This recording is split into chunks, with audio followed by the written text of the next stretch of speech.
is needs to be a very sharp distinction between physical training and skill training. So physical training is just a matter of using a protocol that very effectively loads, recruits, and fatigues muscle. And skill training is very, very specific. So whatever skill it is you want to acquire, you should do that by rehearsing exactly that skill. And the problem is that you're trying to invoke fatigue with physical training and nothing else. With skill training, you're trying to encode skill patterns while avoiding fatigue, because fatigue will create multiple different pathways for that particular skill set and undermine the acquisition of the skill. So skill training and physical training need to be two separate entities. And once you do that, then you can get the best of both worlds. I just watched the Netflix documentary on the Redeem team, the United States basketball Olympic team, after they lost in 96 and 2000, for the team that was going to win back the gold. And one of the major problems that, they recruited all these NBA players was the Olympic basketball was different than an NBA basketball. So the rubber stripes on the NBA basketball, there's 6 of them. But on an Olympic basketball, there's 8. And it ever so slightly changes the mechanics of the ball. But the thing is, the more slight the difference, the more it befuddles the skill, what you're actually going after. Now, if we're talking about physical training to improve physical capacity, work capacity, then by definition, you have to do something of sufficient intensity to trigger an adaptation. If you're doing something repetitively that's well within your current capabilities, there's no stimulus to adapt.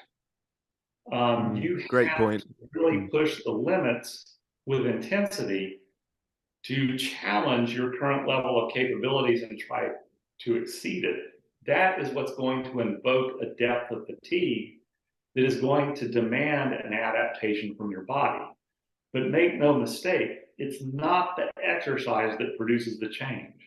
That's simply the stimulus. But you've got to cross a certain stimulus threshold for your body to then adapt. But again, make no mistake, the exercise does not directly cause anything except injury, but it does not directly cause a beneficial change in the body. The exercise is a threatful stimulus. And if that stimulus crosses a certain threshold, the body adapts by making a functional improvement to protect itself against that negative threat. But having done that, you then need to allow your body adequate time to make the adaptation. Yes. So you need time to generate the enzymatic changes in your biochemistry to upregulate your metabolism. You need the time to synthesize new tissue de novo. And if you bring the stimulus back to the body before it's made its adaptation, you will interfere with the adaptation and retrogress. If you got to go to boot camp for a military academy and you need to be able to do 25 chin-ups, well, you need the functional strength. You need to strength train, so with weight go to failure and have skeletal muscle improvements. But to make the most of that skeletal muscle's capacity in a given movement, then greasing the groove, what you're doing there is you're beating a neuromotor jog trail to optimize the function of that particular movement. So stated differently, you can grease the groove for chin-ups and your chin-up performance will improve. But if you grease the groove for chin-ups, it's not going to do a thing for your push-ups. You got to grease the groove for the push-ups. That is skill training. So skill training is going to be submaximal effort that avoids fatigue, but encodes the neuromotor pathway of efficiency over and over and over again through rehearsal. Okay. So that's the problem, is people are continually conflating physical training and skill training, because in some degree they overlap, but the intent is entirely different. Physical training is purely oriented towards fatigue with no concern for skill. And then the strength adaptation and the conditioning adaptation that occurs from that can be applied to any skill. But the development of that skill is through skill rehearsal, which involves appropriate repetition and avoidance of fatigue. Physical training is to produce a generic, broad-based physiologic adaptation. Like, for instance, I see BMX racers now, when they do their rate training, a lot of them are doing power cleans because they think it mimics the movements of BMX and the motor groups involved in BMX. Yeah. And that's going to improve their performance, when really it doesn't. You're not, because it's ballistic and lots of momentum is involved, the muscle is discontinuously loaded. You're not really fatiguing the targeted musculature in a way to produce an adaptation. And then the skill you're developing is very specific for power cleans, but it does not translate into snapping out of the gate or a gate start or sprint power. They would take skateboarders and let them try, slalom water skiing, or they take skateboarders and take them out surfing, thinking, oh, they got all these generalized skills and Similarities. balance. Yeah. It does not translate. You cannot take a BMX trick rider and have them do any sort of skill on a skateboard or vice versa. You can't even take a BMX trick rider and very successfully have them translate into mountain bike trick riding, because the skills are super, super specific for that thing. And most people, when they go in the gym, they are focused extrinsically. They are thinking about doing something to the weights with their muscles. Yes. Yes. What we're going after is not performance. We're not trying to make the weight go up and down as many times as possible. We're using the weight as a tool to load the muscle, to produce rapid and deep fatigue. So on every movement, even if it's cammed in a really idealized piece of machinery, there is a point in the range of motion, usually due to joint angle issues, where there is a sticking point, where it's harder than everywhere else. At that point in the range of motion, you are going to most aggressively recruit motor units. So in a given targeted muscle, a motor unit is, say, 1,000 fibers scattered homogeneously throughout the muscle, innervated by a single nerve, like a wire going to a spark plug.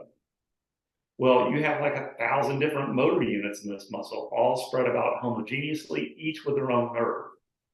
Those are all firing in rapid, random fashion, like the pistons of your car, like an 8-cylinder car. But when you get in that mid portion where you're really aggressively loading the muscle and it can't escape from the load and the fatigue, what's happening is you're recruiting more and more motor units and fatiguing them. And those motor units drop out. And as those motor units drop out, it's like you're pulling the plug, like you're pulling a spark plug on your car. So when you go from 8 cylinders down to 4 cylinders, the rapid firing is no longer enough to make it smooth movement. So it'll be slower because you got fewer motor units. It's like you pulled a spark plug and now the engine's running rough. That's the tremor that you felt. You're actually demonstrating the falling out of motor units at that particular portion of the range of motion because the fatigue is so aggressive. Over time, you get stronger. So in that sticking point, you're not knocking out as many motor units as you were previously. So you're able to smooth that out because you don't have as few motor units firing at that point. What you're doing in the gym, because you get your ego tied up in the extrinsic. Yeah. How much weight can I make go up and down 10 times? That's not the issue. It's how can I use the weight to, in continuous fashion, load and fatigue the muscle? If you're doing it better, you may get less reps. It may look less impressive on paper, but what you've done internally is actually more beneficial. In this field, they refer to the result of proper exercise being what's called inroading. And inroading is the percentage weakening of your muscle at the end of the set. So if your muscle starts out 100 units strong, if you continuously load the muscle and fatigue it at the end of the set, you may have decreased your strength by 60%. And then there's outroading. And outroading is when you're extrinsically focused. You may select a weight that's too heavy, and then you may use bracing of the muscles and using the bone-on-bone tower of locking up your joints to be able to demonstrate a better extrinsic performance. But in so doing, you are throwing out a lot of extra energy that is not being directed towards the stimulus. Okay.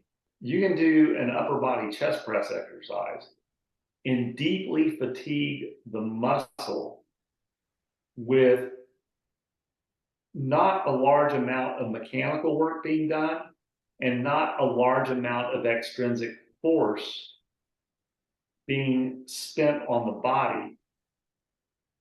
Or you can take a sledgehammer and beat a tractor tire with it. That's not targeting any specific muscle group very directly. It's not producing a depth of fatigue that's going to result in an adaptation, but you've done an ass load of mechanical work and you've transmitted very high forces to your body. That is difficult to recover from. Someone that's oriented extrinsically, that is just trying to make the weight go up on that last rep by hook or crook by any means possible, is outroading a lot of extraneous energy, and they are consuming a lot of neurotransmitter from the motor strip of the brain through the spinal cord all the way down to the motor end plate of the muscle.